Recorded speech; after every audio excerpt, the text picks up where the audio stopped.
ऐसा सुनने में आ रहा है, ऐसा फील हो रहा है कि यार पता नहीं बांग्लादेश की टीम क्या मुश्किल टाइम देगी पाकिस्तान को, कितना टफ टाइम देगी। जो बातें हो रही हैं कि जी पता नहीं पाकिस्तान उनके फास्ट बॉलर खेल पाएगा नहीं खेल पाएगा। कोई कहता है कि यार उनकी फास्ट बॉलिंग की स्ट्रेंथ हमारी फास्ट बॉलिंग से बहुत अच्छी है।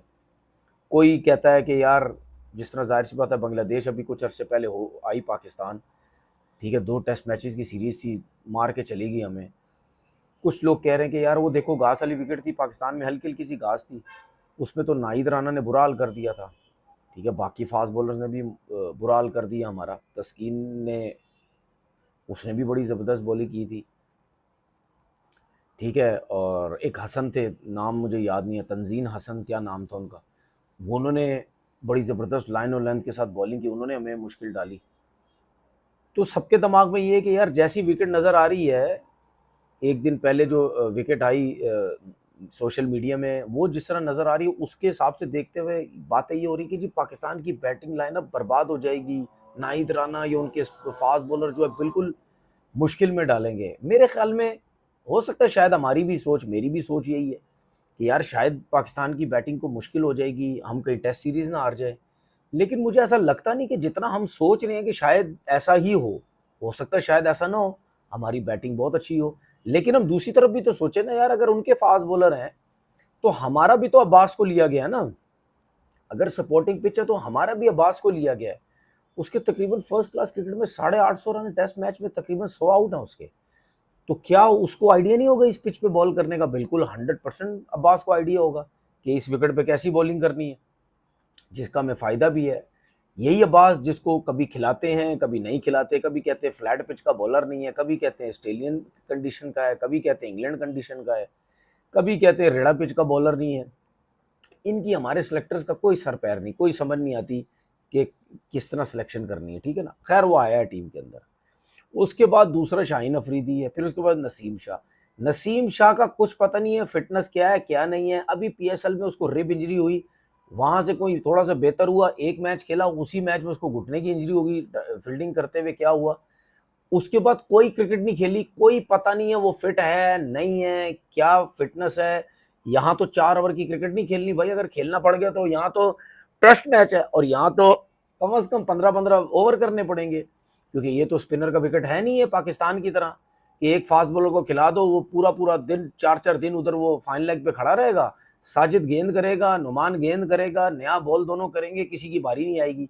ये पाकिस्तान की पिच तो नहीं है कि पहले दिन से पंखे लगा के इतना इतना बॉल ब्रेक होने लग जाएगा। वो तो बांग्लादेश की पिच है, वो तो अपने स्पिनर से हटके वो तो फास्ट बॉलर बनाने के चक्कर में लगे हुए हैं। वो तो अपनी सोच को बिल्कुल बदलने के चक्कर में लगे हैं कि यार अब अपने कंट्री में लेटेस्ट पिच पिच की तस्वीरें देखी हैं तो मुझे लग रहा है कि वो कल कल जो हम देख रहे थे ना ग्राउंड में और पिच में कोई फर्क नहीं लग रहा था। आज लग रहा था कि आज पिच तैयार है, लेकिन घास है थोड़ा कम की है। लेकिन मुझे लगता है कि अब पाकिस्तान टीम को ना एक स्पिनर खिलाना पड़ेगा। 100% होना चाहिए स्पिनर। हम्म।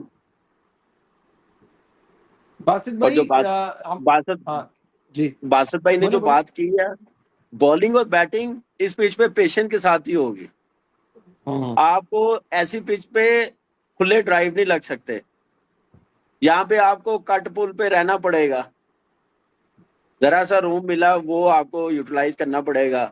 ड्राइव फुल लेंथ पूरी फुल बॉल होगी तो लगेगी, दूर वाले बॉल को नहीं लगेगी। जैसे एशिया में दूर वाले बॉल को भी ड्राइव लग जाती है, घास ना हो। तो यहाँ पे जरा बैटर्स के लिए इतना आसान नहीं होगा ड्राइव मारना। ठीक है। बासित भाई आपको वो जो हम सीरीज हारे थे बांग्लादेश से, उसमें भी यही हुआ था कि ग्रीन पिच की वजह से एंड में फिर जाके वो आखिरी दिन इतना स्पिन कर गई थी। तो एक स्पिनर होना चाहिए नहीं होना चाहिए? यार वो ग्रीन पिच थी क्या? मुझे वैसे ही मैं मुझे कह रहा हूँ कि कमेंट की आवाज नहीं आ रही है। जैसा कि दोस्तों आज पाकिस्तान और बांग्लादेश के बीच टेस्ट सीरीज़ शुरू होने वाली है। और दोस्तों इस टेस्ट सीरीज़ के शुरू होने से पहले ही पाकिस्तान के जो एक्सपर्ट हैं वो घबराते हुए नज़र आ रहे हैं, क्योंकि अगर हम बात करें तो दोस्तों बांग्लादेश की बॉलिंग के बारे में, बांग्लादेश की बॉलिंग पाकिस्तान की बॉलिंग से काफ़ी ज़्यादा बेस्ट मानी जा रही है, जिसका सबसे बड़ा दोस्तों कारण माना जा रहा है पाकिस्तान के अंदर नाहिद राना, जिन्होंने पिछले साल टेस्ट सीरीज़ के अंदर पाकिस्तान की ही सरजमीं पर उनकी बैटिंग का तहस नहस करके रख दिया था। और अब तो दोस्तों सोचिए कि वो बांग्लादेश के अंदर खेल रहे हैं और उसके बाद में जो है जो पिचें बनाई जा रही हैं, जैसा कि पाकिस्तान के जो एक्सपर्ट दावा कर रहे हैं कि हरी पिचेस ग्रीन पिच बनाई जा रही है जो फास्ट बॉलरों के लिए मदद करती है। तो दोस्तों एक्सपर्ट को टेंशन इस बात की हो रही है कि जब वो बंदा पाकिस्तान के अंदर जो वैसी पिचें हैं हल्की सी ग्रीन पिच के ऊपर ऐसी बॉलिंग कर सकता है, तो उसके बाद में अगर इसने यहाँ पर ग्रीन पिच के सामने हमारे बल्लेबाजों का क्या हाल होगा जब ये बॉलिंग कराने आएगा। क्योंकि अगर देखा जाए तो पाकिस्तान की बैटिंग लाइनअप इतनी मजबूत दिखाई नहीं पड़ती है, क्योंकि अभी जो खबरें सुनने में आ रही हैं बाबर आजम जो है वो बाहर हो चुके हैं, जिसके ऊपर काफ़ी ज़्यादा वो करा जा रहा था कि बाबर आजम होंगे तो बहुत कुछ होगा, लेकिन ऐसा कुछ भी नहीं होने वाला था। क्योंकि T20 की क्रिकेट और टेस्ट क्रिकेट में ज़मीन आसमान का अंदर होता है, लेकिन एक अंदर से लोगों को उम्मीद थी कि शायद ये खेलेंगे तो कुछ अलग होगा, लेकिन वो पहले टेस्ट मैच से बाहर हो गए हैं, जिसके बाद में पाकिस्तान की बैटिंग लाइनों को भी झटका लगा है। तो दोस्तों आगे देखते हैं वीडियो के माध्यम से क्या होता है Pakistan media reaction. Bangladesh is a far superior team when it comes to test matches. Again within at home with certain conditions. और जहाँ बॉल थोड़ा बहुत हिल रहा हो ना, बाजी को पता है कि हल्का सा बॉल हिला ना स्क्वायर हो जाना है। तो it's going to be a it's not going to be easy for Pakistan batters. अच्छा, I hope for the best. At the same time Pakistani bowlers को भी एनालाइज अगर कर लें हम ले जाते ना ये साहब वो उसकी खुरम शहजाद हैं और साथ ही शहजाद साथ अब्बास को कैरी कर रहे हैं। अब्बास का कमबैक हो रहा है टीम के अंदर, वेरी एक्सपीरियंस, और उसके साथ फिर ग्रेट गाय शाहीन शाह अफरीदी को लीड करना पड़ेगा फिर से वही बॉलिंग अटैक। सेम आप उनसे इस ट्रैक के ऊपर, क्योंकि एक टाइम था जब आपके फास्ट नहीं, मैं तो देखें मैं ये पूछना चाह रहा हूँ, एक टाइम था जब आपके फास्ट बॉलर्स देखते हुए साइड्स ऐसे पिच नहीं तैयार करते थे। अब वो अपने लिए इतने कंफर्टेबल है कि वो आपकी फास्ट बॉलिंग उनको पता है, लेकिन वो कह रहे हैं हमारे पास ज्यादा बेहतर ये ट्रैक नहीं रखते थे। तुम पिचेस की बात कर रहे हो हमारी पीक पे तो 10 साल तो आई नहीं पाकिस्तान खेलने। 1990 से लेके 2002 तक तो आए ही नहीं खेलने, 4 तक। सीरीज कौन सी हुई है टेस्ट सीरीज बताओ जरा, आते ना मज़ा सिखाते तुम्हें। तो दोस्तों आपने देखा जैसे कि पाकिस्तानी मीडिया का रिएक्शन, और दोस्तों बाबर आजम के बाहर होने के बाद में जिस तरह से दोस्तों पिच बनाई जा रही है, कहा ही जा रहा है कि बैटिंग थोड़ी टफ होगी, क्योंकि अगर फास्ट बॉलर को मदद मिलेगी तो वहाँ पर बॉल सीम होगा और तेज़ स्पीड से बॉलिंग कराई जाएगी। और सबसे बड़ी बात यह कि पाकिस्तान के जो बॉलर हैं उनके पास इतनी स्पीड दिखाई नहीं पड़ती है।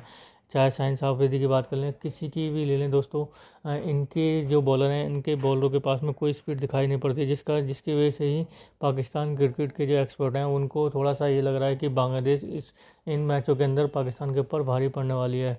और अगर देखा जाए तो नाहिद राणा जिन्होंने PSL के अंदर भी काफ़ी अच्छी बॉलिंग करी थी, जहाँ पर अगर देखा जाए तो स्पिन ट्रैक ही बन रहे थे एक तरह से, जहाँ पर कोई फास्ट बॉलर मदद इतनी खास बॉलिंग नहीं करवाता, वहाँ पर भी उन्होंने अच्छी बॉलिंग करी थी।